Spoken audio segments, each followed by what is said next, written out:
नमस्कार, मेरा नाम है doctor Madan Dikkar. Doctor Dikkar and Edgar Cayce medical research and enlightenment centre खोला में मैं रन करता हूँ और मैं जड़ से फल तक के इस कार्यक्रम में आप सभी का स्वागत करता हूँ। तो आइए हम जानते हैं कि एक्चुअल हम लोग जो बिलीव करते हैं हमारे सेंटर के तहत कि ये देखा गया है कि अगर हम जड़ पे काम करें तो हम आसानी से फ्रूट्स तक पहुंच सकते हैं और जड़ से फल तक इन चीज़ों के अंदर मेरा पूरी तरीके से विश्वास है। तो आइए हम जानते हैं कि वाकई में इन सारी चीज़ों से कुछ फ़र्क पड़ता है।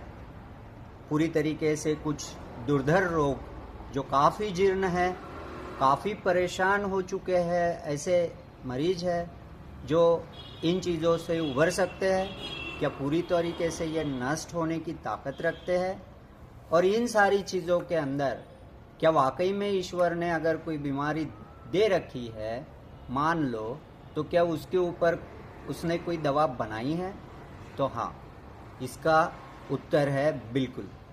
अगर कोई बीमारी हुई है तो शायद ऐसी कोई भी बीमारी मैंने नहीं देखी है कि जिसके ऊपर आज तक कोई दवा है ही नहीं। फ़र्क सिर्फ इतना होता है कि ये हमारा आकलन और इसका शोध इन चीज़ों के ऊपर ये निर्भर करता है।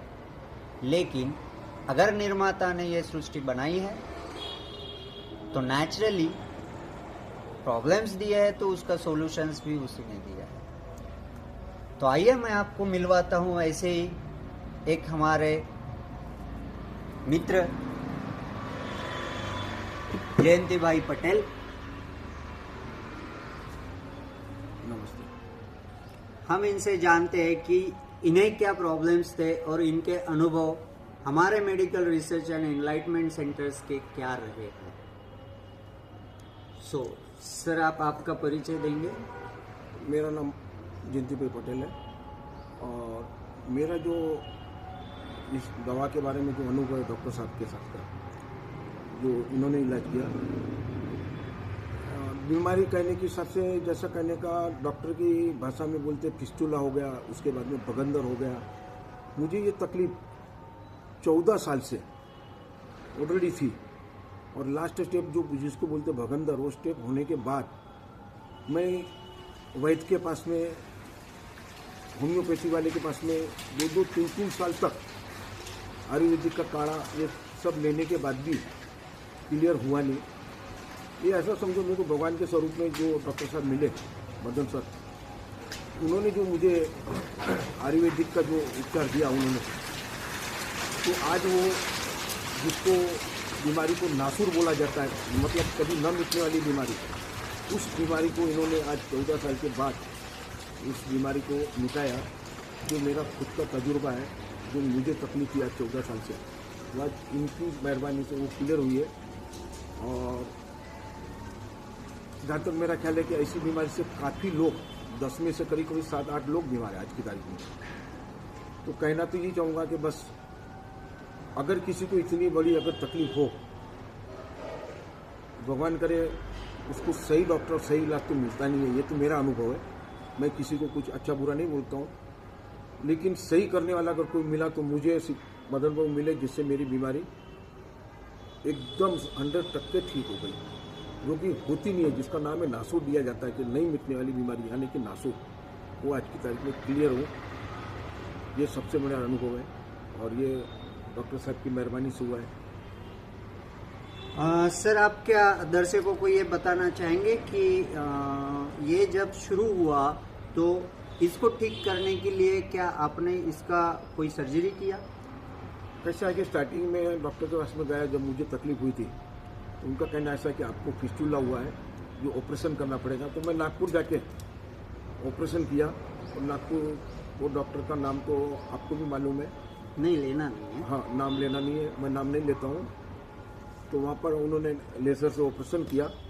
उसके बाद में 5-6 महीने के बाद में वापस पर्स बन गया, उसमें जख्म बैठा नहीं है अंदर, जो भी हुआ वापस गए, मान लो डॉक्टर साहब ये पर्स वगैरह हो गए, तो उन्होंने उनका कहना है सो कि पटेल साहब बोले पर्स निकालना पड़ेगा। बोलो ठीक है निकाल लो। अपन तो ये पेशेंट ये बोलेगा ना ठीक है ओके।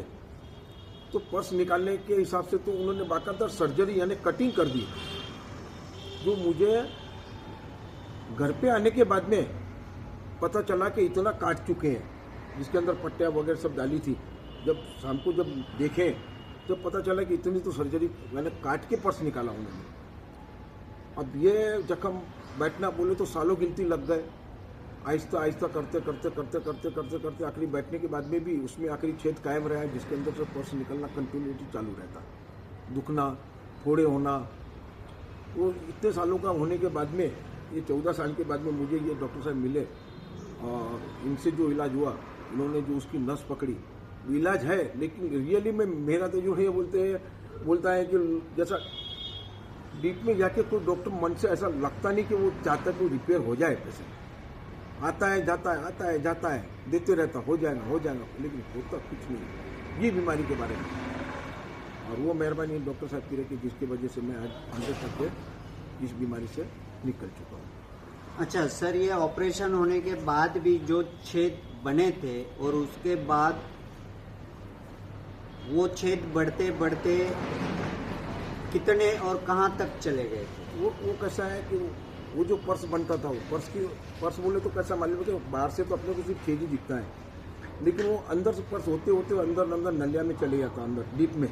वो कहाँ तक जाता उसका तो कैसा है कि जब डॉक्टर साहब हाथ लगा के, हाँ और एक बात बताता हूँ कि कोई डॉक्टर उसको ड्रेसिंग नहीं